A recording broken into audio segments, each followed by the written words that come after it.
Yeah.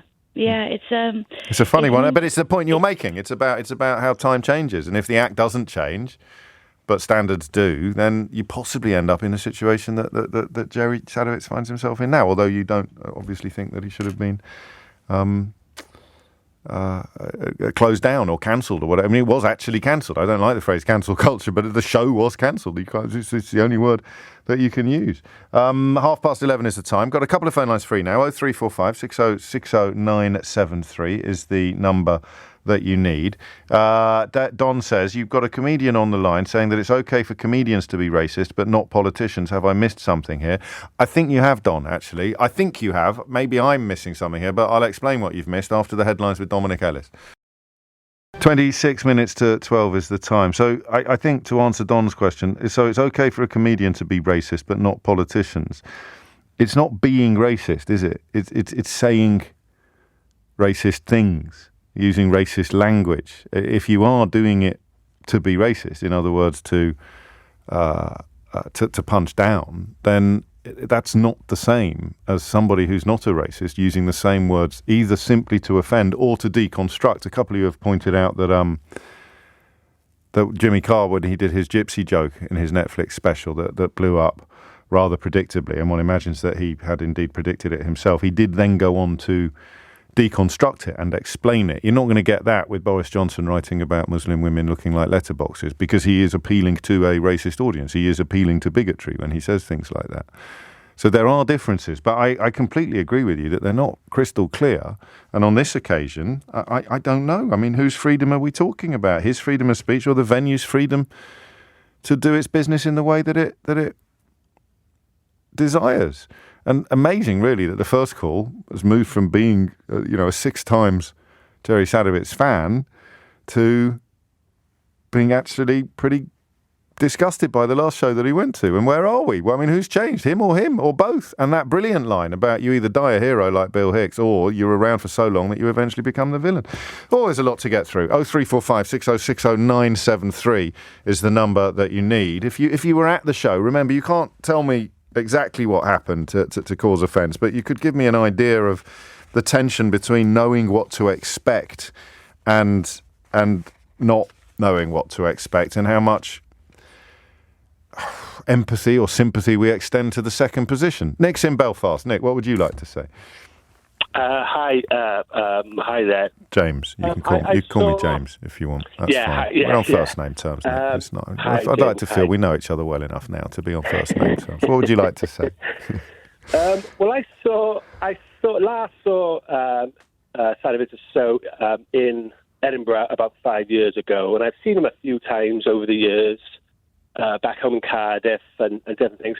The last time I was there, it was a birthday gift. So I came over from Belfast to Edinburgh to see the show. Right. And he delivered. He was exactly as advertised.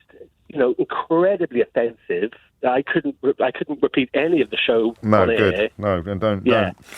No. But the point I want to make is that you've got to watch the entire show. It's all about context. You've got to watch the entire thing to get it, basically. In as much as what I was saying to your researcher, part of the enjoyment of going to watch him live is watching the people walk out. As much as I was sat there, there was a couple in front of me. They were laughing their heads off about some anti-IRA type jokes. Right. Pretty safe ground, I guess. Anti-IRA jokes. Yeah. I mean, that's fairly safe. Did you just say that's pretty safe ground? Yeah. Okay. Yeah. Right. In most rooms, it would be. In most rooms, that's going to fly. But then he'll follow with a joke about soldiers being killed. Okay. The stupidity of it. Yeah. Right. Okay. I'm not going into that sort of detail. No, I understand. I mean, even there, that's quite powerful already, isn't it? Just to shift people from going, we'll laugh about them dying, but hang on, don't do anything about them dying. This is it, obviously, Irish Republicans of a certain persuasion would be very offended, equally offended with the IRA material, but then the soldier stuff comes up, and then it gets complicated. Yes, it does. And he's making you think. He's making you think. Yeah, and he's picking off I regard myself as a very sort of left-leaning liberal person. Sure. And it was all offensive to me. I could see. I went with my brother, my older brother, and now he's maybe, I suppose you could argue, a bit. Let me see. Not as liberal as me, put it that way. Yeah, okay. Right? I'm being very polite. Yeah. But he thought it was disgusting. He was absolutely mortified. And then after the show, we had a big debate about what the mechanics were and how it is different from Jim Dimson or Bernard Manning. Yeah. But who are also context still and everything. working. I mean, they're just, as one text has just pointed out, they're still working. They're playing not Bernard Manning, obviously. That would be quite a miracle. But some venues won't have them and other venues will. And it would appear that Jerry Sadowitz is moving into similar territory, which is probably why he's so offended by the comparisons. Or not offended, unhappy with the comparisons that he points them out. Yeah, it's.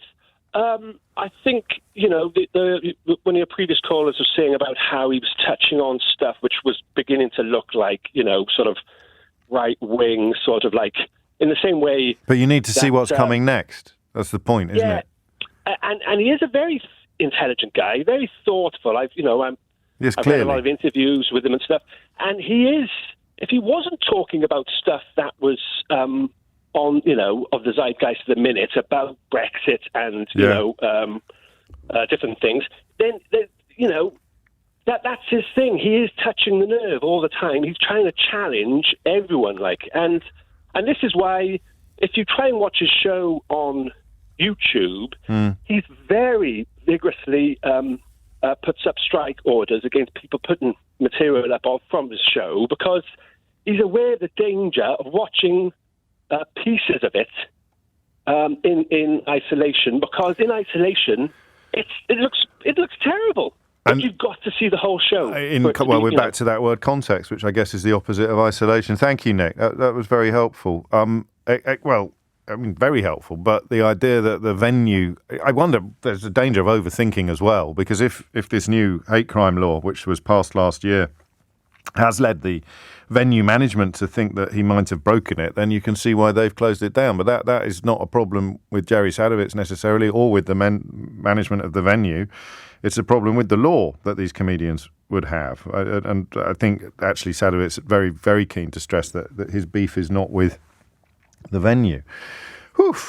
11:41 is the time. You're listening to James O'Brien on LBC, and here's the Alf Garnett problem, or even the pub landlord problem as well, actually, I think, which Ven explains thus. I've sat in an audience watching Jerry Sadowitz, and the most uncomfortable thing, which is saying something given the content of the show, was the significant portion of the audience who I think were laughing in agreement with a lot of what was said. There's the problem again, I think I'm right in saying that Al Murray's pub landlord character has a similar problem, is that he is taking the mickey out of a worldview and doing it in such a funny and effective fashion that people who have that worldview are delighted by it, which is exactly what happened to Alf Garnett. 11:41 is the time. Thank you, Nick, from Belfast to Scotland, Kirkliston. Sandy, what would you like to say? Hello, James. Hello, Sandy. Just to say, I was at the show on Saturday with my wife, and after many years of telling her the show was a bit too, shall we say, radical for her, she eventually persuaded me. I was delighted to say she went to the show with me, thoroughly enjoyed it, not all the context, Sure, not all the language, but for the presence to make a statement saying there were several walkouts. Now, we were in the front row, and near the exit, I think there were about 20 walkouts in the 75 minutes, and some of them were just out for a natural break. Yeah. And for the presence to say that there were a massive walkout. Have they said that? Have they said that? Yeah, they have said a statement that said there were several walkouts. And when said numerous complaints. I mean, this is perhaps a large number of people walked out as they felt uncomfortable and unsafe to remain in the venue. We received it. There it is. Large. Okay. 20 out of 600 is large. I don't know. You get that at the Jerry's, you get a Frankie Boyle show, and if they don't get it, they shouldn't come along. To the uninitiated, to the uninitiated, and bearing in mind that you get me taken off air if you repeat some of the material there. Explain to the uninitiated what a Jerry Sadowitz show is like. I think it's thought provoking. Right. Yes, I heard the tail end of the previous caller talking, or you mentioning about Alf Garnett and Al Murray. Now that's taking the mickey out the bigots, out the racists. Yeah. And if the people can't see that, well, they shouldn't be going to the show in the first place. And of course, if you're taking the mickey out of thick bigots, then I suppose it's inevitable that thick bigots aren't going to realise, and they're going to love it. That's more to do with the thickness than the bigotry. I must say, when I came out of a show last night, and I heard this, and I was some of my pals were going along to last night's show, and it was just disgraceful. It was cancelled. This hopefully has done Jerry's career a great deal of good. Well, he's on a national tour in October. He's playing at Stirling, and I was tempted to go there instead of Edinburgh. Right. Blah, blah, blah. I'm going to go to that as well, and I'm sure Jerry can make a tour out of just how Edinburgh banned me. How many times have you seen him? I've seen him, I don't know, about a dozen times. Probably. Really? So you're a proper fan? Always on my own, or often with my male pals, and that's not a sexist comment. It's just we go out in the lash for the fringe for the month, and my wife eventually curiosity got the better of her, and she said, "Would she go again? Would she go again?" She certainly would. Ah, there it is. She didn't like some of the material, but that's what Jerry's all about. Right. If it is to do, I disagree with what the Pleasants have said. No, I'm glad you're there to put the other side of the argument for his sake as much as yours. I guess if it is about the hate crime law, the conversation is different. If they're just exercising caution on a legal front, because they would be liable for that, as opposed to exercising what you might call taste, which is taste it's all relevant. But for the Pleasants, which is a major comedy venue during August, to say we didn't vet the material, for them not to know about Jerry Sadowitz, who's been on the go for 20, 40 years maybe. Yeah. And I say that's pathetic. It's absolutely pathetic. And as a veteran of his shows, you didn't feel that last night's Saturday nights went further than previous shows that you'd seen? I thought it was one of the milder ones. Did you really? Oh, that's brilliant. I really did. I thought he took his foot off the pedal. So for the first caller that I heard earlier on that he'd years ago he liked him, now he doesn't. Well, I can say that the lad has, He's changed. His views. He's changed. So Jerry Sadowitz hasn't changed. Sandy, that's perfect. Thank you. Long live Jerry Sadowitz. Thank you very much for your time, James. No, any time, and thank you for yours. Always good to get people who are smack in the middle of the story, of course. 11:45 is the time. 11:49 is the time. Edifying listening, I think, well, obviously edifying is sarcastic here. Listening to a succession of white people defending the use of racial slurs by an offensive comedian, including one saying, if they don't like it, don't come. Maybe the venue is offending the comedian to make him think and take him on a journey. I don't know. I mean, maybe you're right. It doesn't seem unreasonable to suggest that everyone who's wrong is white. It's not necessarily the racial slurs that we've been focusing upon, but obviously they are part of the show. There is a rather good thread, a short thread about a joke, which someone called Andrew has posted, and Gervais has brought it to my attention. I've just retweeted it from my Twitter account, so it'll be at the top of the @Mr. James OB Twitter account. The punchline involves Jewish people, I suppose, as opposed to people of colour. So the idea that all of our contributors have been white is perhaps relevant, perhaps not. I'm not entirely sure. But read that, because it is. I'll tell you what it is. You'll read it. Read the joke. I'm not going to say it on the radio. I probably could, but I need to push you towards Twitter, actually, because I should hit 1 million followers this week, and this is a great way of drawing it to your attention. Keith's going to unfollow me when I get close, just to prolong the moment of pleasure for a little bit longer. It's an astonishing visual and verbal exercise that is described in this thread. I urge you to go and have a look at it, and then you'll get an idea, perhaps, of things we haven't managed to explain on the radio, of where things have gone. The line about being around long enough to become a villain, you either die a hero or you stay around long enough. Quite a few of you are pointing out that came from Batman. I don't think that cheapens it or dilutes it in any way, does it? I mean, it's a great line. My contributor bringing Bill Hicks into it was not in Batman, but it's a really good point. Ricky takes it up. Great debate. Glad Bill Hicks got a mention. There was a time his stand-up on Letterman was cut out. And then years later, Letterman played the piece again after Bill's death. He did it on his show in front of Bill's mother and admitted he was wrong to cut it out at the time. The world turns, doesn't it? Andy's in Perth. Andy, what would you like to say? Hi, James. I can't believe of all the years I've been listening to your show, this is the topic that I'm phoning in about. It's a good topic. It's a fascinating topic. It's one that's very close to my heart. So I'll tell you, back in the day, I used to actually do comedy in Edinburgh, funnily enough. I used to live there. I lived there for 10 years. Right. And a friend of mine started getting into comedy, and he knew that I'd done it. And he said, look, can you come along and be my warm-up act at a few shows? And I'm going to put a fringe show on, and I'll get you along to that. I said, yeah, sure, no problem at all. So let's go. And one thing I learned very quickly was that in the early days of starting out, I was trying to do those jokes that were doing, landing heavy, maybe going on the other side of the knuckle, making people kind of wince and go, oh. Yeah. And the thing I found the problem is that when your audiences don't know who you are, they're less likely to take what you're saying as the intent. Yes. So I kind of very quickly learned, let's kind of go away from that and move towards self-deprecation.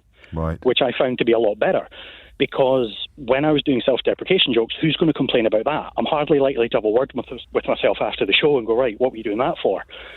So when I was doing that, I think it kind of falls down, especially with the Sadowitz thing here, I think it falls down to this sort of very British sense of humour of you. In the American comedies, you will always root for the person to come out on top, but the person in the British comedies, like, your David Brents and people like that, yes, you're much more likely to want to see them, fail or see the bad things happen to them. Yeah. So again, it's you're separating context from content. You're separating style from substance. Yes. Yeah, and you can't do that in a newspaper article or even on a radio phone show. You have to be in the audience. You have to be there. Exactly. So you have to be there, along for the journey, kind of, as it were, to see what's going on.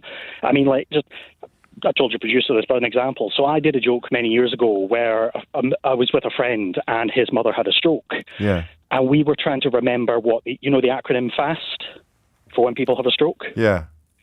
We were sitting there going, oh my God, what does F mean? Oh, I think it means this. And we were struggling for ages. And by the time we'd figured out what all the FAST stood for, it was too late. Oh. And that went down really well with the audience. They were laughing because, look, there's two idiots that couldn't remember how to, what an acronym meant. You're not taking the mickey out of stroke patients, are you? Exactly. You're taking the mickey out of yourself, in a way. Now, here's the second thing. Another comedian got on right after me, and his jokes, I mean, he makes Frankie Boyle look really, really tame by comparison. Wow. And one of his jokes was, the thing I love about stroke victims is... Okay. No, whoa, hang on. Have you cleared this with the producer? Yes, I have. You She did? said it was okay. Okay, carry on then. I'm just checking. The thing... sorry about that. That's his joke was, the thing I like about stroke victims is when you chase them, they can't run away. Okay. And his joke bombed. Nobody laughed. Everybody just kind of sat there glaring. It was so awkward and terrible. He spoke to me afterwards. He was like, how did you get away with making a joke about that? Oh, how that's interesting. And I said, because I joked about myself, not them. Not the disability, not the stroke-induced disability. That's exactly, not what... Except that some audiences or some comedians would have got a big laugh with that joke from a different type of audience in a different type of room, perhaps. And that is the whole point of that's the whole point of everything, isn't it? It's just two jokes, same subject, but completely different intent. Intent is the key word. And I think that's what all comedy comes down to. It is about intent. Which you can't publish. You can't have a light above the stage telling the audience what the intent is. So that's where we began this conversation by saying the same words could come out of a racist comedian's mouth that have come out of Jerry Sadowitz's mouth, and they will be the same words, but the intent is so obviously different that oh boy, you wouldn't want to be in charge of it. And of course the question is, who should be? Exactly. And the hard part is when you're an established comedian, people know your values. They've seen you for a long time. They know, right, you don't actually mean what you're saying. You're poking fun at this sort of thing. But if you're doing an open mic night, or if you're, somebody come to see you that they don't know that, right, you don't actually think these vile thoughts and everything, things like that, that's where the problem is. I mean, the more older established comedians, they can walk out on stage, start a joke and not finish it because they know the audience is going to... They've come with them all the way. That's beautifully put, isn't it? It's a sort of almost a reflex reaction because you're so familiar with the person as much as the material. Andy, that was really helpful. Thank you. Really helpful, actually. But again, I mean, context. How do you prove it? Prove context. Establish context. You don't. It's mercurial. It's human. It's just there. Ben's in Brighton, probably the last word on this. Ben, what would you like to say? Just very quickly, I mean, I've seen the chap about sort of 6 times now, and and I would say the thing that defines the difference between, say, him and someone like Jim Davidson is whenever you watch Sadovitz, you get the feeling that it's the little guy kind of howling this kind of inchoate rage and fury and crazy observations about a world that is essentially stomping on him. Right. When I've seen people like Davidson, he wants to stomp on the victims. He wants to stomp on gay men. He wants to stomp on black people. And I think it's the reason that you can watch Sadovitz and accept those sometimes terrible language that he uses is precisely because you feel as though at the end of the day, he's always the victim. He's always punching up, if you like. Yeah? So it's odd that people who've never seen a show will have opinions on this, isn't it? I mean, because it seems to me that you really have to have breathed it in order to know what it is that you're breathing. Yeah, and I do think at times, I went along and the last show I went along to, I didn't find as funny as the previous one, but the previous one I found absolutely hilarious because he did the whole first part of it. He did as if he were Jimmy Savile, and you can only imagine the jokes that he was telling there. And he was one of the first. Just for people, I mean, even discomforted by the mention of the man, but he was one of the first to really sound the alarm bells about Jimmy Savile back in the day. Exactly, and yet he made jokes that were they taken in isolation and as that if you were to put them on YouTube would make it almost sound as if he were, I hesitate to say pro Savile, but they probably would have sounded as if they were approving of things that Savile had done. And in actual fact, if you'd seen the show, you realise that it was a good hour that he was on stage in a blonde wig doing this stuff. And it was this fury at Savile, this disgust with Savile, that made him play the part and play it in such a way. And I think he's, the thing we often forget about Sadovitz is playing roles. He's playing parts.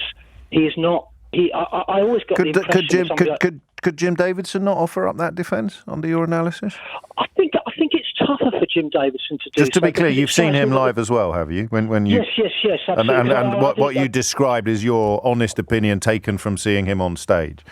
Yeah, because I think that he feels. It's not that Sadovitz ever feels dishonest as such. It's that with Davidson you get the feeling that when he's mocking people with dark skin or mocking gay men, he kind of means it. He's kind of delighted that he's getting a big cheer for it.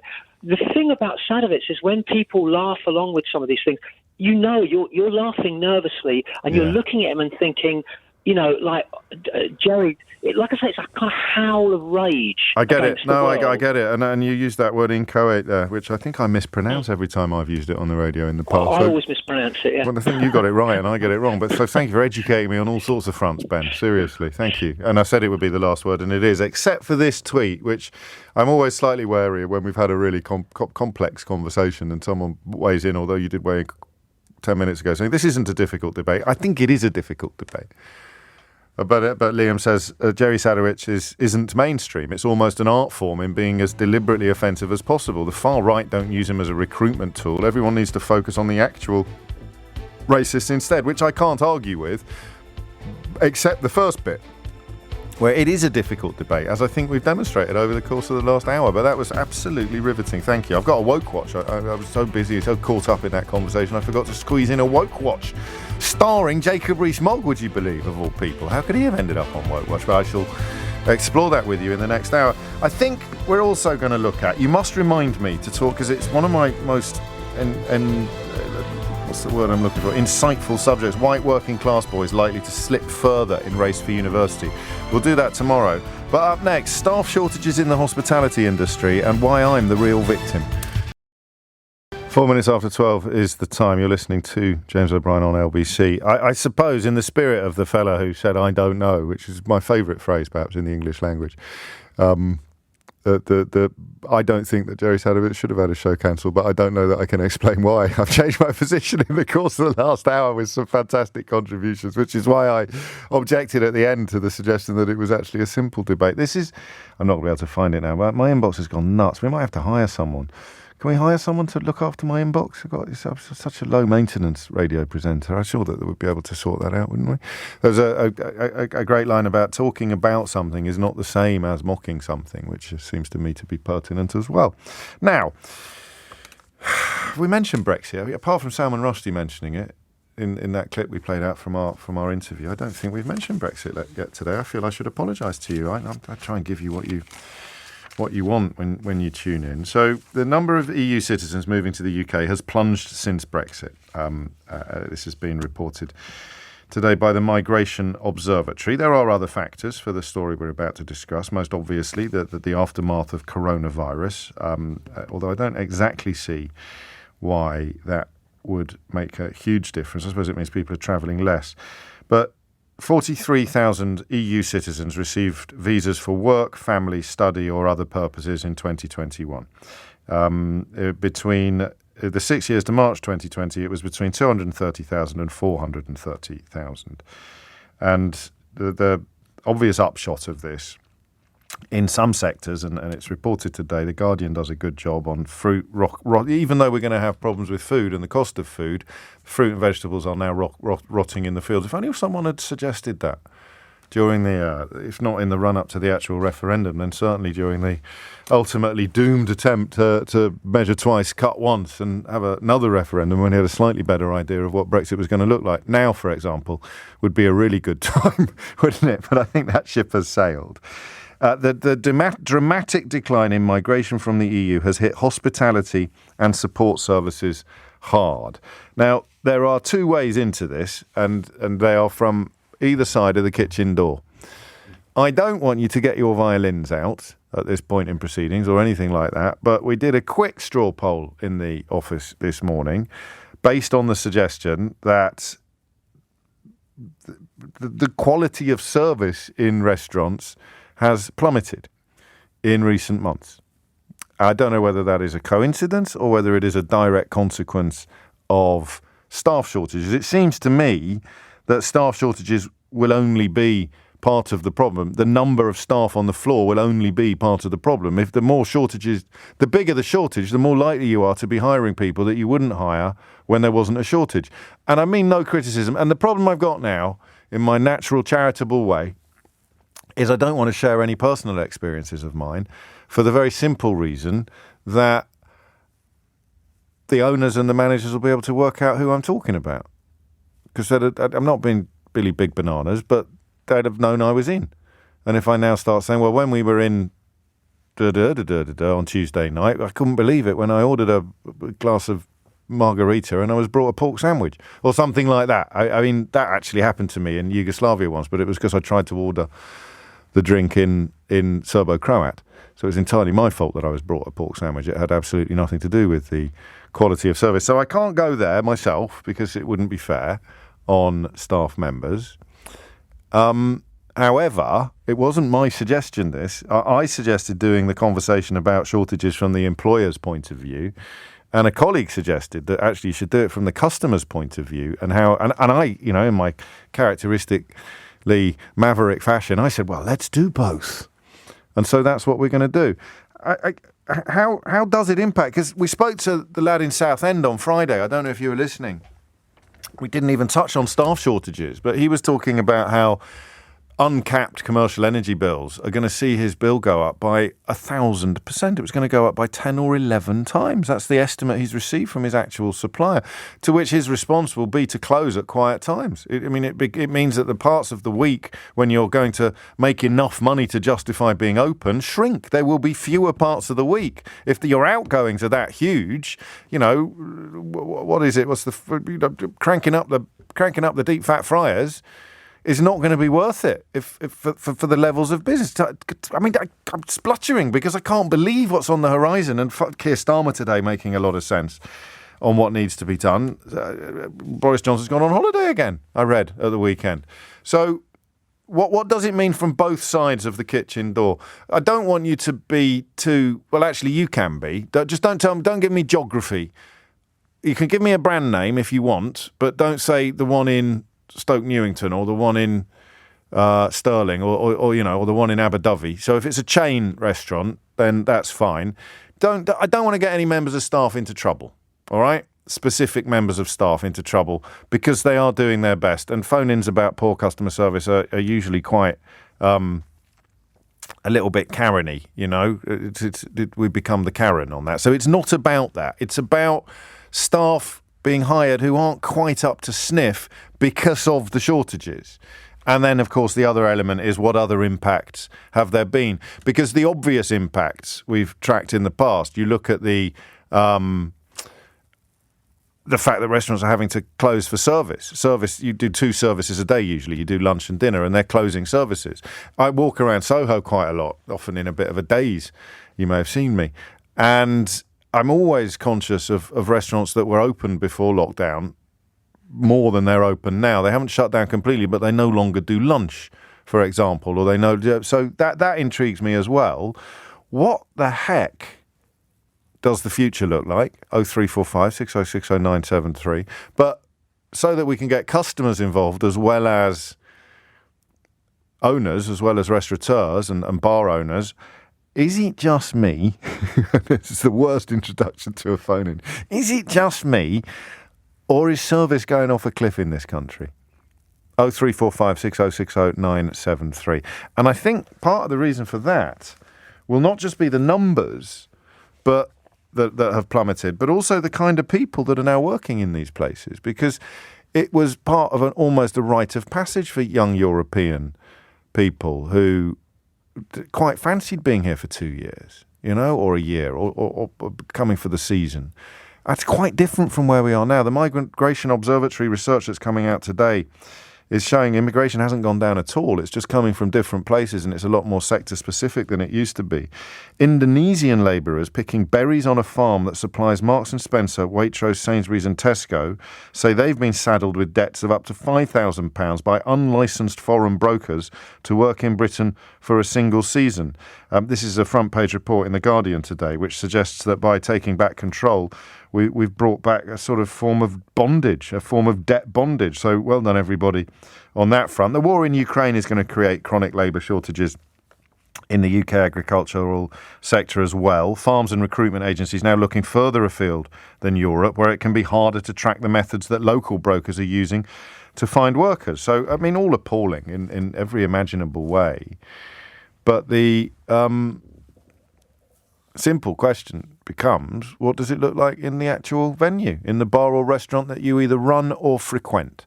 Let's get the phone lines open. 0345 6060 973 is the number you need.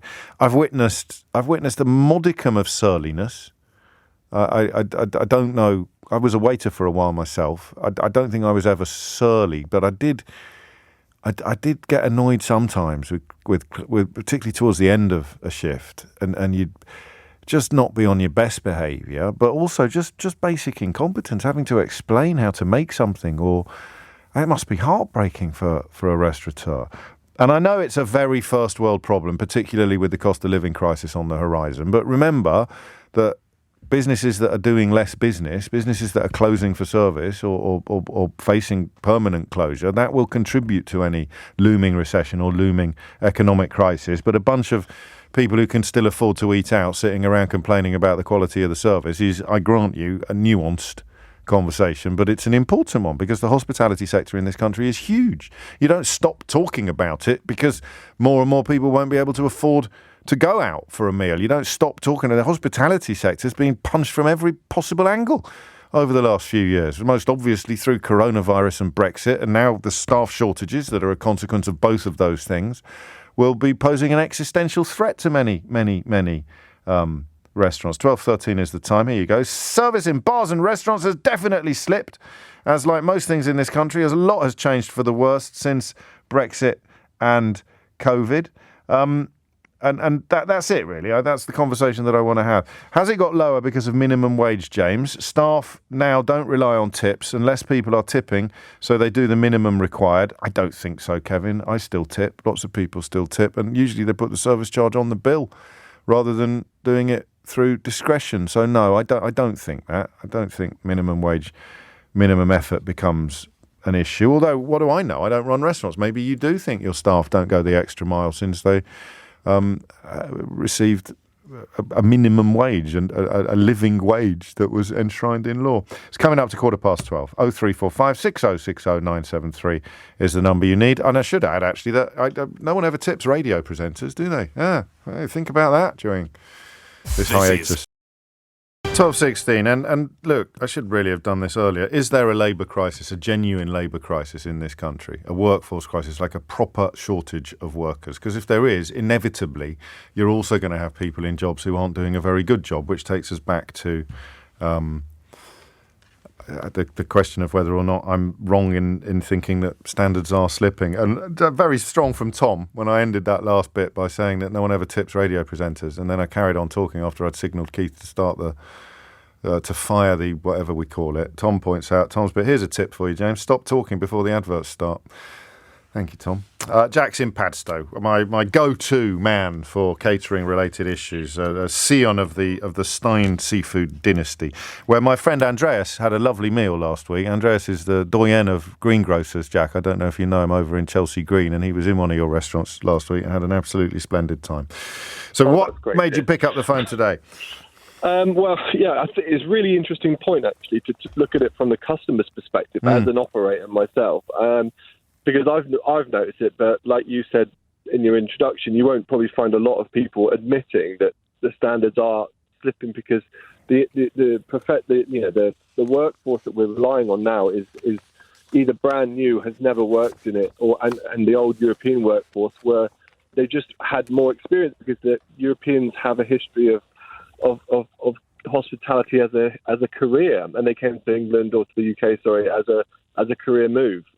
So it's really tough.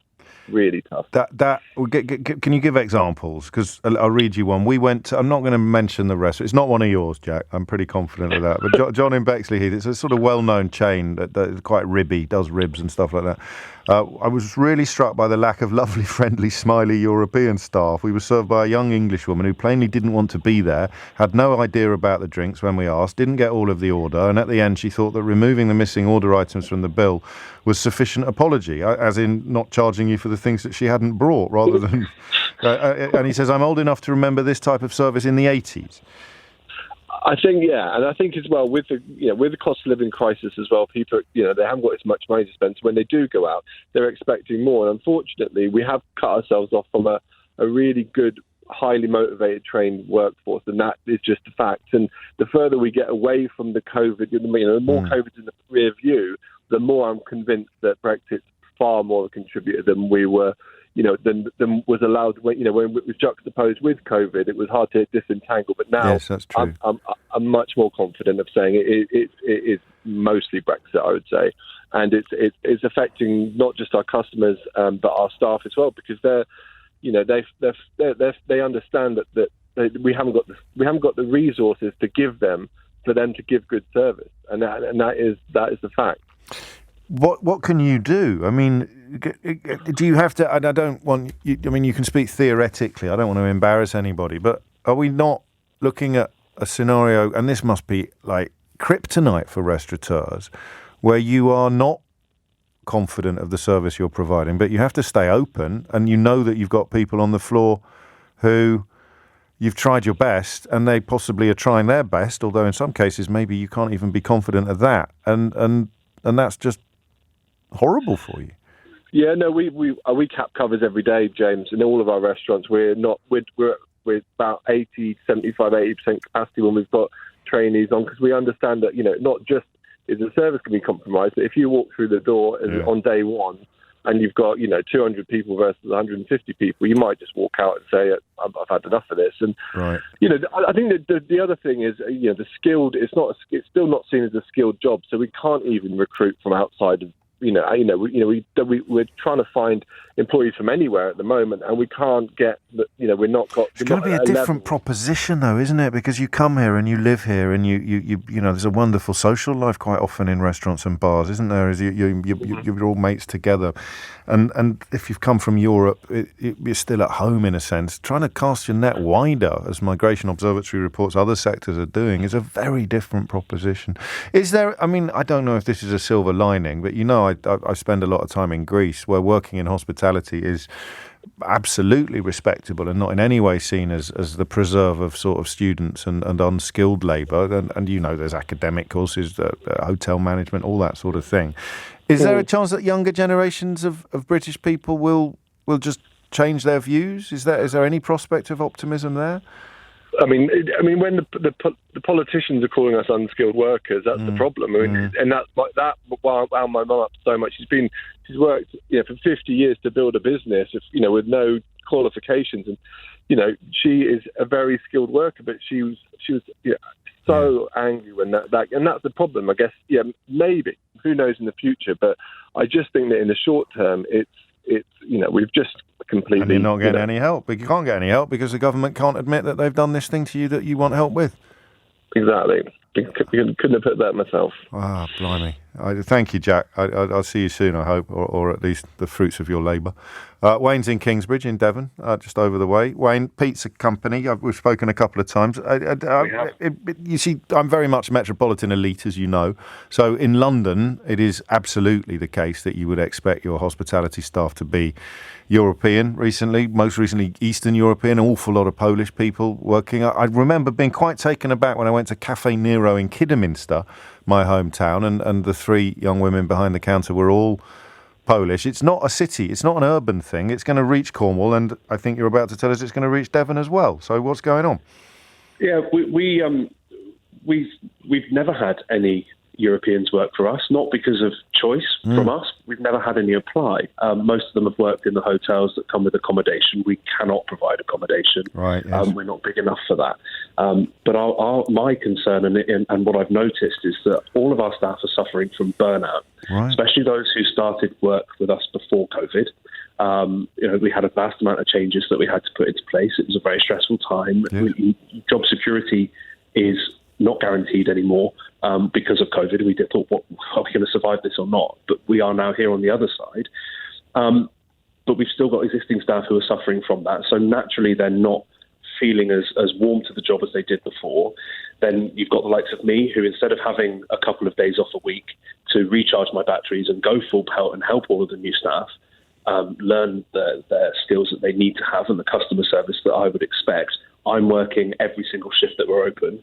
And I'm in here today. We're only shut on Mondays. I've been in here since 10 o'clock this morning, and I'll probably be here till about 5 o'clock tonight. And then I'll start the whole process again tomorrow morning at 8 o'clock and work through till 11 p.m.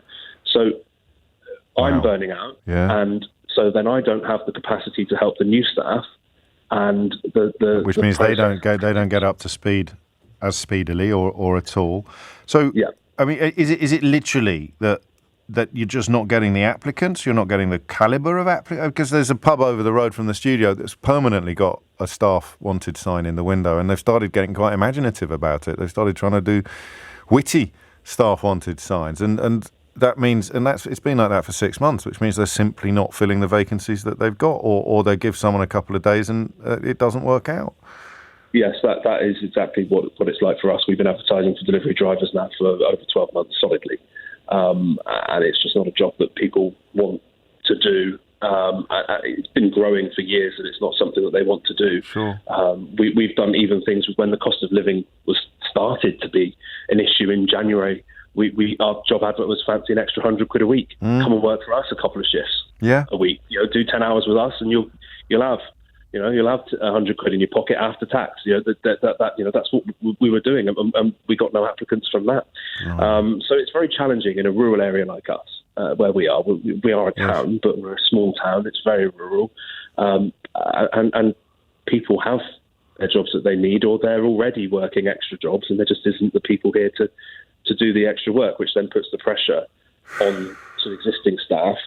But we've also got the double-edged sword as well, where our costs are climbing quite rapidly. Yeah. We cannot pass all of those costs on. So the decision that I have made to work extra, me working a shift saves me money because I don't have to... Well, it sort of saves you money. I mean, because you pay yourself with the profits of the business. Yeah. So this is just a shift that's essentially a free shift that you do, which if you were being paid for it properly, you wouldn't be saving any money at all.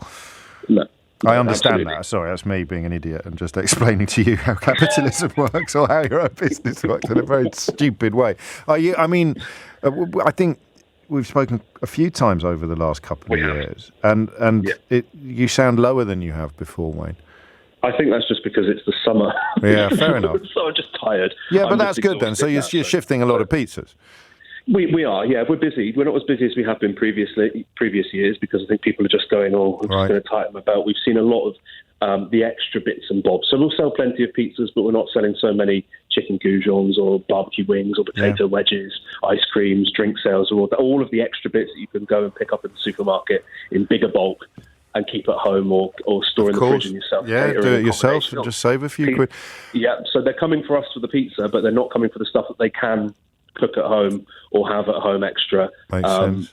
And so that's where we're seeing the dips. I'm getting a few suggestions that customers are becoming more obnoxious as well. Is that? I mean, you can't. Yeah, I can give you an example of one woman who came in a couple of weeks ago and complained that a pizza was £9.50 and then went on to buy a £12.50 pizza. But didn't like it when I turned around and said, well, I haven't put my prices up since July 2021. Yeah. And I'm still not putting my prices up. My price of cheese has gone up 22%. The price of packaging has gone up nearly 50%. All of my costs have gone up. Yeah. I'm not passing that on. Yeah. So your wages aren't going up, but neither's the price of my pizzas. But my margins are disappearing to nearly zero. And so that's not fair, is it? And when you do shifts, you're doing it in the hope that this too will pass, that you'll come out the other end, wherever that may be, and get back to the business model you had before. I did the silly thing of buying a business in 2009. Right. So, we were bang smack in the middle of all of the global recession then. Yes. And we survived through that. And we've survived through COVID. I think, I'm hoping that this too shall survive through this as well. Not necessarily a silly thing to buy it then, because of course if you can survive in those circumstances, you can survive in any circumstances. But goodness me, it doesn't rain, does it? And that is... Remind me what the place is called, in case anyone's in Devon on holiday and they fancy a pizza. It's Pizza Planet. Pizza Planet in Kingsbridge. There you go. It is. Don't put pineapple on it. That upset. No, actually, it doesn't upset anyone. I put pineapple on my pizza. I'm just trying to do a lame joke. 28 minutes after 12 is the time. You're listening to James O'Brien on LBC. This is strong, and obviously, I don't want you to name your businesses, and no one is so far silly enough to do so. We've got 4 pubs, James. Standards and customer service from the staff have dropped hugely. No matter how much you train and try to encourage great service, it's not everyone. You do come across folks with a great work ethic, but it's largely down to problems recruiting that hospitality is on its knees. Everyone is crying out for staff. Employees know that if they're sacked, there's always something else they can go to. Nobody really seems to value their jobs anymore. I blame Brexit and furlough. It's also laziness and a couldn't care less attitude. Last week we put ads out for front of house, back of house staff, including for my new cleaning business, and not a dicky bird. It seems pretty clear. Julie tells us restaurant owners in Suffolk were interviewed by the BBC yesterday. BBC, never heard of it. They have had to close completely and are now travelling abroad themselves to try to recruit more staff. But where will they go? I've said it before and I'll say it again. They will eventually introduce liberty of motion in this country, which will be absolutely nothing at all like the freedom of movement what they have abolished, but will allow workers from other European countries to come here with a relative degree of freedom to work. The other major difference between liberty of motion and freedom of movement is that British people, British workers, will not benefit from it at all. It's 12:30. Amelia Cox is here now with your headlines. It is 12:32. Quite a lot of you picking up on whether or not people, or particularly some young people, are just becoming much more worse behaved. I've had a wonderful text that I shall share with you now. Here it is. The children now love luxury, James. They have bad manners, contempt for authority. They show disrespect for elders and love chatter in place of exercise. Children are now tyrants, no longer the servants of their households. They no longer rise when elders enter the room. They contradict their parents, chatter before company, gobble up dainties at the table, cross their legs and tyrannise their teachers. That's a lovely text there from Socrates, who was writing in about 420 BC. Mike's in Streatham. Mike, what would you like to say? Right, good afternoon, James. Hello, Mike. I co-own, and I'm the head chef of a little independent restaurant. I echo a lot of what your previous caller said. We since COVID, we've stayed closed on Tuesdays now. Which takes a bite out of your finances. It does, but like you were saying, it's not worth firing up the deep fat fryers on Tuesday, really. So we compress our covers into the rest of the week. Yes. But the main thing I think regarding what you were saying about service issues, I have experience in a big restaurant chain in the West End. And we used to have all the staff on site from about 3 p.m. if they were working a dinner shift. Yeah. There would be a 15-minute pre-service briefing where we would go through dishes, we'd talk about wine, we'd chat about who was coming in, like the restaurant, the customer profiles, what their likes and dislikes were, which gave great service. You know, they could pass on that knowledge and they had a great bank of knowledge to fall back on. I have been so squeezed on staff costs that we now get some of the staff who work in the evening shift to even turn up. We open at 6 o'clock. But some of them turn up at 6:30, so we don't get busy till about 7:30. So I'm in the kitchen on the path or I'm behind the stoves. I don't get a chance. I mean, I might grab one or two of them when they come into the kitchen and I can go through things as so they're turning up. You're happy of them turning up at that time on one level. It's not that they're just strolling in late. It's that you don't. They are rotated on later and later. You don't want to pay them for the 2 hours of prep because that would take even more of a chunk out of your takings at the end of the day. Exactly. We just can't cost it. Our staff costs are too tight. And ideally, I'd love to have them all there at least from, 5:30, so I could sit them all down. Of course. At least for, 20 minutes and say, right, this is who we've got in. James doesn't like ice in his lemonade, yada, yada, yada. Yeah, it's true, and that's why you get good service. But without how did you know that? That's incredible.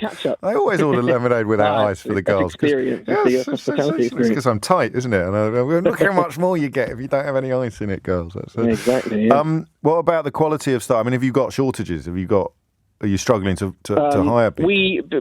We have tended to try and hire a couple of supervisors or managers, and then a lot of our staff are local youngsters, so sixth form students or university students on their holidays. So like the moment we've got some people coming in, they'll go back in September. So we keep costs down by hiring younger. Yes. The minimum wage for them is less expensive. It's not, I'm not proud of it. I'd love to pay them more, but we can't. And yes, there is a lack of good hospitality experience at sort of manager or top supervisor level, which we are struggling with. Yeah. I think one of the other things is because we're just on the outskirts of London, so we're Streatham Hill, which is just south of Brixton. They sort of come to interview and say, well, I can earn 15 grand more a year, and I've only got to take a 20-minute tube ride into the West End. Yeah, is that true? So I mean, 15 seems a lot, but it is generally true? I reckon 10 to 15, something like that, because we can't afford that. No. I've got very little in my arsenal to counter that. I say, well, you'll save on the tube costs, and I can, you won't have to go into town, and you can get home and get into your bed earlier. But that doesn't always, sheesh. I don't want to ask you this question, but I will. Mm-hmm. I mean, do you worry about surviving? Absolutely. Yeah. We're constantly looking at it. I mean, we've been open 7 years now, which is great. It's a great achievement. We've managed to get through COVID. We've because we're small and independent, we can nimble react quickly. We're nimble, exactly, and we've done great things, and we've had great staff who have helped us out through that. But and it just seems that the doom and gloom is just looming, isn't it? And you've got prices are due to hit. You've got no cap on your energy prices. Have you had exactly? So we run on gas in the kitchen, right? And we're looking at stuff. We've got an antiquated old gas range. It's a proper bistro, so we do kind of classic dishes. Oh, lovely. So we cook on an open range kind of thing. Yes. And looking at that, we're going to have to probably try and replace the entire setup. So that means trying to get electricity installed with the right type, and potentially replace all the equipment that we've just spent 7 years sort of cobbling together and managing to pay for, which it looks like a cheaper option than continuing to run on gas for the next 5 years. Yeah, of course. It's hard to tell. It's very difficult because you don't know. And these are the decisions you have to make when really you should just be worrying about menus. It'd be lovely, wouldn't it? Do you want a free advert? It's entirely up to you. Sounds to me like... Go on then. Hood Restaurant, Streatham Hill. What was it called? Hood Restaurant. HOOD. Right. Neighbourhood restaurant, Streatham Hill. I like it, nice one. Get yourself down there. Any specials today, Mike? But we're closed today. Of course we're closed on Monday and Tuesday. That's the perfect illustration of where we are. It was shut today because of cost of living versus labour shortages and what. Well, when you come Wednesday, get yourself down to Hood in Streatham Hill. Tell them I sent you. You'd probably got to be good for an ice cube. Hugh's in Formentera, which is the least known, I think, of the Balearic Islands, isn't it? Hugh, what would you like to say? James, hi there. Hello. I hope you're well. Yes, I am in Formentera, and I was smiling listening to the programme because I've just ridden my motorcycle with my other half through France and Spain. Oh, lovely. And we arrived at a hotel in Pamplona. Yes. And the first person to meet us, I said, "Do you speak English?" He said, "Of course I do. Yeah. I lived in Bristol for 3 years." Right. Ah, right. Okay. I said, what were you doing there? He said, I was a hotel manager. I said, I enjoy being a hotel manager. And I said, oh, that's a shame. I said, we're rather short of good people like you. And I said, can you recommend a restaurant to go to? He said, yes, there's a wonderful restaurant down the road in the High Street. So we popped down there, and a lovely young man met us. I said, do you speak English? He said, absolutely. He said, I live in Clapham. And I went, oh, what a surprise. My other half and I live in Battersea. Whereabouts? And so I said, well, why have you come back here? He said, well, I love being a bar manager. God. So Brexit have come back, and this has been the story all along. And, because it's a single market, so they can move freely. Yeah, in pursuit of work, really, and we can't, and they can't come here. It's just insane, isn't it? Absolutely. But what was really ironic, James, and rather sad, is at that same stop, I got a phone call. As you know, I run a business to help veterans find employment. Yes. And I got a phone call from a hotel in the Lake District. Said, Hugh, we've run out of ideas. We've got 10 empty bedrooms. Oh. And we are lacking 10 members of staff. Can you help? I said, they're not out there. I can advertise for you. It's perfect. If there are people out there who want to work in hospitality with their accommodation and their food paid for in a wonderful hotel in the Lake District, there are 10 vacancies, and apparently there are further half a dozen hotels in the same position. And what are they talking about in the leadership battles? Wokeness or the anti-Semitic civil service trust was trilling on about on Friday. It says it's a very strange time, isn't it? It is. Some of it's easy to understand, like why the people you're encountering in Pamplona are fresh from Bristol or Clapham, having been invited to sling their hooks out of this country because of people like Nigel Farage, and some of it's really hard to understand. Like where does this lack of application or lack of enthusiasm among the workforce that remains come from, and where will it go? I think, James, what we have to look at, and whoever's going to run, inverted commas, the government next, they've got to look at retraining. We're not good in this country, unlike America. It costs money. We've got to retrain, and companies who make $9 billion a profit can pay for that retrain. You think so? Because they're short of people too. Yeah. Well, get back to your holiday, Hugh. All right. And enjoy it, and we shall talk again, no doubt, on your return, or possibly before. I do rather like the idea of people taking me on holiday with them. I'd get a bit offended when you don't tune in for a week or two. Please check in on me, make sure I'm okay. 12:41 is the time. Speaking of checking in on people, the Bruges Group, which was the sort of canary down, one of the early Brexit bonkers brigades, have just tweeted, if you campaigned to oust Boris Johnson, you've got what you wanted. Big policy decisions will have to wait for the next Prime Minister. So instead of moaning that he's on holiday, take some responsibility for the consequences of your actions. Government paralysis is on you. How twisted and cultish do you have to be thinking that Boris Johnson's behaviour becoming so utterly unconscionable that even his closest political allies would put up with it no longer is somehow the fault of anyone but Boris Johnson? That's magnificent, isn't it? That takes Shaggyfication of British politics. Imagine if Shaggy singing "It Wasn't Me" and then, half of the right-wing media and all of the Bruges Group was singing in chorus, "It wasn't him." Boris Johnson has ceased to be, or is about to cease to be, Prime Minister because Boris Johnson was a liability. Those of us who pointed this out from long before he became Prime Minister are not in any way responsible for the fact that you were too stupid and twisted and bigoted to see it. And it would appear from this text that some people still are. This tweet, some people still are. So it's not Boris Johnson's fault that he's a massive liar who hang out with KGB agents without telling his own security people and threw parties in Downing Street when the rest of us weren't even allowed to go to family funerals. Oh, it's nothing to do. It's all your fault for being annoyed with him for doing all of those things, for putting a sex pest, promoting a sex pest. Oh yeah, God, how do you get into such a twisted place? It's almost enviable. I wish I had that. Imagine if I came on the radio and just sort of vomited all over the microphone and then still expected to get paid. Metaphorical vomiting, not actual vomiting. It wouldn't be fair on Sheila. And then there'd be people queuing up to say, oh, yes, it's all your fault. It's all your fault, all you haters. It's just incredible, isn't it? That you end up finally facing the consequences of your own actions for the first time in your life. And it's all the fault of the people who think that everyone should face the consequences of their own. Anyway, it's a living, I suppose. You crack on, Bruges Group. You absolute lemons. Conrad's in Market Raisin in Lincolnshire. Conrad, what made you pick up the phone? Yeah, I just called to give the point of view of the young people, of which you've been all of them? speaking. All of that's All a bit them, bold, yeah. Conrad. I represent them all. Carry on.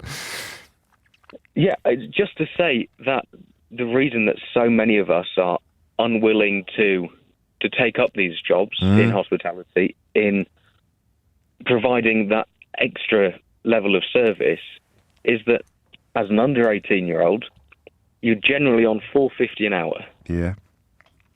And there's an attitude amongst a lot of us of, well, it's minimum pay, it's minimum effort.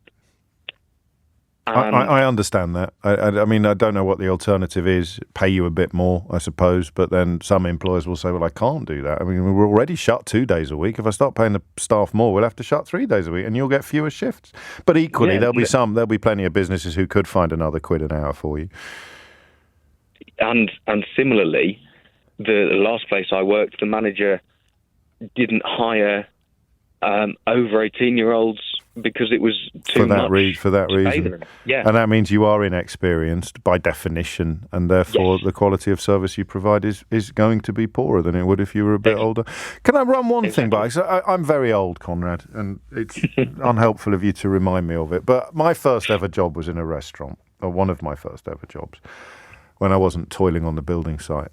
And and I was grateful for any. I mean, even I don't know what the relative equivalent. I'm sure it would have been more than £4.50 an hour in relative terms. But because the alternative was having nothing when I was in the school holidays, I either had no income or that income. I was actually quite grateful for it. So it sounds like something may have changed in that area. I think it has, and I think it lies with the power of the bigger companies, the supermarkets, who are able to pay £10 an hour and give you flexible shifts. And so many people my age are pushing towards that, pushing towards retail as rather than hospitality. Low skill, low qualification. Okay. Because it's better pay and better hours. Oh, that's okay. No, okay. Well, there's another angle then, and you look at the profits that these supermarkets post, and the idea that a fellow running a restaurant in Market Raisin can compete is clearly pie in the sky. Thank you. That was really helpful. What about customers? Have you noticed? I mean, you're too young probably to have noticed anything over a long period of time, but a lot of people are telling me customers have got ruder. Yeah, I see it certainly. I've got 3 years' experience now. Oh, okay. And it's certainly gone downhill in terms of, it feels like when customers get there, they're already expecting service to be crap. So sorry. That's all right. No, that's an acceptable word. Just don't say it next time. Next time. Well, only okay. Just. I mean, let's not make a habit of it. But as if you mean that they're on their back foot already. They're kind of waiting for you to make a mistake so they can jump down your throat. When they see a young face, there's an expectance that service isn't going to be great. Yeah. And I'm not going to know what I'm talking about. I've done my due diligence and learned about food and what wines go with them. That's nice. But that's not common. No. And it feels like they're not expecting me to know. And they're getting ready to jump on you when you don't. I hear it. Well, you sound like you'd be a credit to anywhere where you worked, but you provide an interesting perspective. Wayne has already picked up on it, though, our earlier caller from Kingsbridge at Planet Pizza, to tell us that our 16-year-olds are starting on £6.20 an hour already, James, and we've got one who's only started 5 weeks ago, and they're already on £7.20 an hour because they're producing the goods so much. So, I mean, everything's going to be part of it, but never all of it. And there's an example of even when you're paying way more than you have to, still struggling to get the staff, still struggling to get the bodies. On the subject of wine, as Conrad has raised, I had a rather good Spätburgunder at the weekend. I don't know if you've ever had a Spätburgunder. It's like a German Pinot Noir. Just in this weather, particularly delicious chilled. I think I might start doing wine tips on the programme. Sensor one, there's a thing. So, the quality of my listenership, I don't know what this means. I've now been picked up on my pronunciation of a German wine I'd never heard of before this weekend. Apparently it's pronounced Spätburgunder. So thank you to Jackie in Germany, appropriate enough, and to Steve. He says it's pronounced spate, you prune. So there you go. You live in... honestly, how was I supposed to know that? I just read the label. Spatburgunder. I thought it was Spateburgunder. Anyway, it's very nice, and it worked particularly well chilled. If, like me, you're rather partial to a chilled red, then I can recommend the Spateburgunder most heartily. And no, I'm not going to start doing wine tips, because as Tim Haslam has pointed out, I'd be putting people like him out of a job. So you can rest easy, Tim. I might start doing wine with an H tips, wine tips, as in whining tips. No, it's already good. Someone else has already got that covered. Sam's in Leeds. Sam, what made you pick up the phone? Hi, James. Hello, I'm speaking similar to the last caller, I guess trying to give a perception from a young person's point of view. Yes. I'm now a teacher, but I was working in the industry for the last 3 years up until I graduated last year. Okay. And so I guess I'm bringing in to give a perception with young people. Yeah. When I was working a lot, I found that actually I never found that anybody was lazy. In my experience, I found that actually people really run down and overworked. A lot of people, primarily, I don't know if it's different in different cities. It sounds like in the south it's a lot more foreign-based, but in Leeds it's a lot more, I think, students running a lot of bars and restaurants and things. It's a huge student population in Leeds, isn't it? Yeah, so I don't know, obviously in the current instance, but there's never a struggle to get staff. There was always too many applicants. Anyway, I always found that, people would be working exceptionally long shifts. Like I used to do shifts like 4 in the evening, afternoon, until 4 in the morning the next day. And blimey, lasting that long. So, I was already ready then to go, oh yes, I did that when I was your age. 4 till 4, 12 hours all the way. So, good God, no. Yeah, absolutely. So we'd start at 4, and then you'd be going into dinner. So it's already you're busy on the first start of the shift, and they're the worst shifts, to be honest. So I'm giving you the extreme, but the bar would close at 2, and it'd take nearly 2 hours to close. Now it's quite a big bar, in that time there wouldn't be even sat out breaks, the legal requirements to have a break. There wouldn't be sat out, and sometimes it'd mean that people would end up the girl I live with, Caitlin, still works in the industry, and she's gone for 16-hour shifts and not even had a break. That's insane. And it's just and if you're not getting time to have a drink and be on your top form, how can you expect to deliver good service?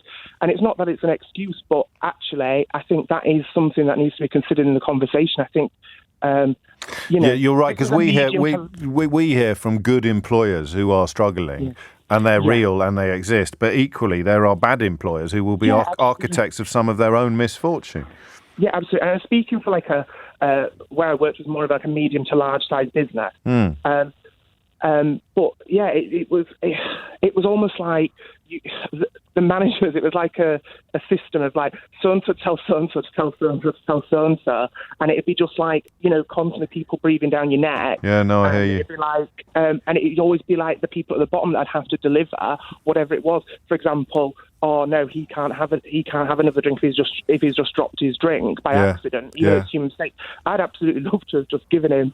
But you get into trouble, or they take it out of your wages. Absolutely. What's harder, Sam? Controlling a bar full of drunkards or controlling a classroom full of children? I would say the bar full of drunkards. Well, good luck to you then in that case. You deserve it. Thank you, Sam. Oh, I forgot about this. Should we try and do one a day this week? Or will we have the material? Let's find out. Let's start as we mean to go on, because it's time for... Woke Watch. Civil servants have been ordered by Jacob Rees-Mogg to trawl guest speakers' social media accounts in an attempt to weed out extremists.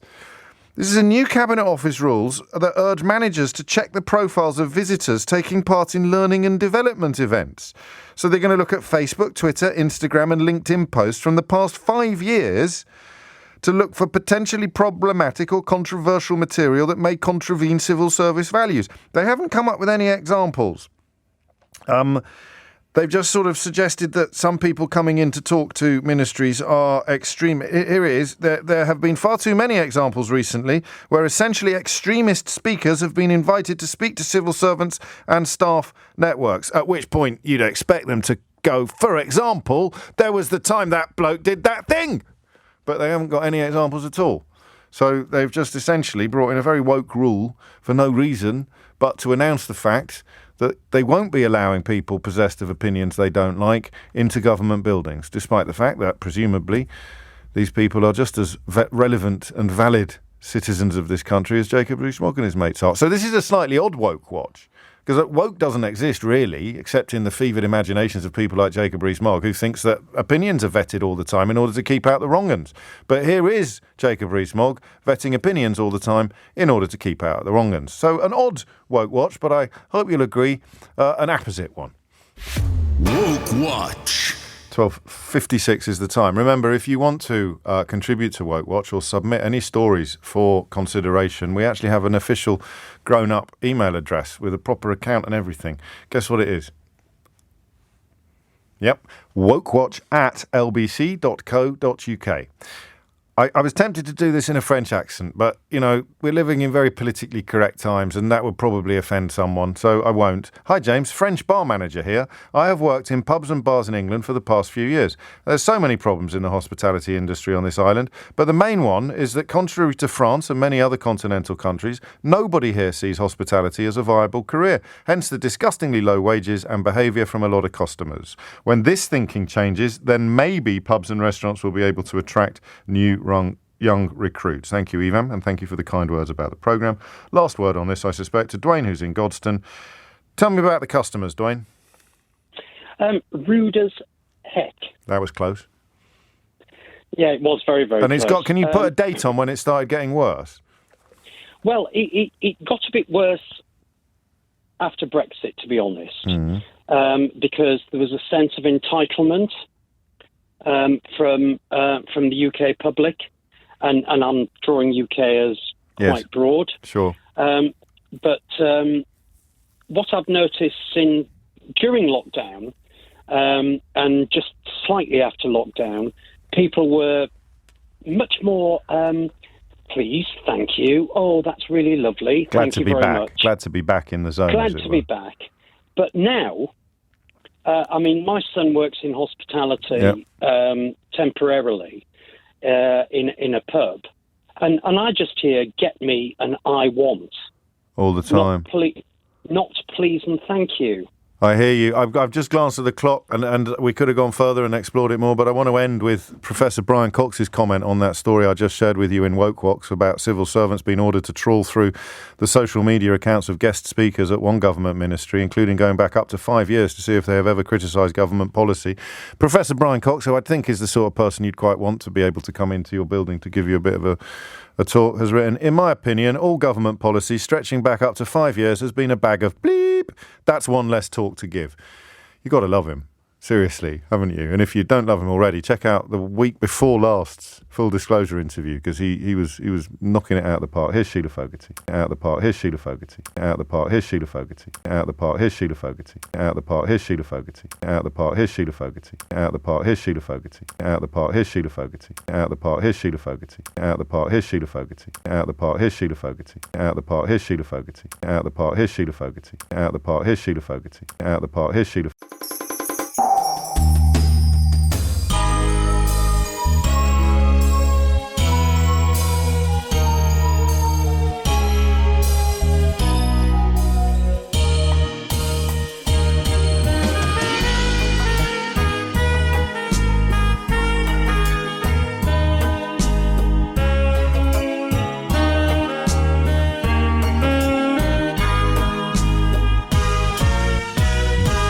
Có người lặng lẽ ngồi buồn, biển chiều hoang vắng